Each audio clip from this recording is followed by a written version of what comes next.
ដំណឹងល្អពី Facebook សម្រាប់អ្នកដែលផលិតមាតិកាពី TikTok ទៅកាន់ Facebook ថ្មីនេះ Facebook បាន announce ប្រកាសថា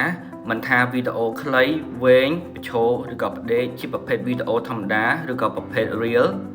គឺត្រូវបានច្របាច់ចូលទៅជាប្រភេទវីដេអូ Reel ទាំងអស់ហើយតើ Reel នឹងជាប្រភេទវីដេអូអ្វី Reel គឺជាប្រភេទដែលស្តៀងទៅនឹងវីដេអូ TikTok ដូចគ្នាដែលយើងអាចអូសគ្រាន់តែអូសចុះអូសឡើងដើម្បីផ្លាស់ទៅវីដេអូផ្សេងវាស្តៀងទៅនឹង YouTube Shop ដូចគ្នាដែលមានមុខងារនៅក្នុង YouTube អញ្ចឹងហើយវាជាដំណឹងល្អសម្រាប់តែអ្នកផលិតមាតិការាល់ការវីដេអូដែលយើងផុសមុនមកគឺយើងតែងតែជ្រើសរើសថាវាជាវីដេអូប្រភេទធម្មតាឬក៏ Reel ប៉ុន្តែឥឡូវយើងលេងពិបាកទៀតហើយគឺរុញចូល Reel ទាំងអស់តែម្ដង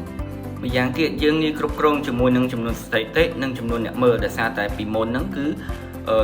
Facebook ហ្នឹងគឺបានរុញតែ engagement ចំនួនអ្នកមើលច្រើនទៅកាន់ Reel វីដេអូប៉ុណ្ណោះអញ្ចឹងសរុបមកវិញសម្រាប់អ្នកដែលតែងតែលេងវីដេអូទៅលើ TikTok យើងអាចយកវីដេអូពី TikTok ទៅផុសទៅលើ Facebook បានតែម្ដងដោយមិនបាច់កែកុនអ្វីទាំងអស់អញ្ចឹងយើងបានចំណេញទាំងពីរតែម្ដង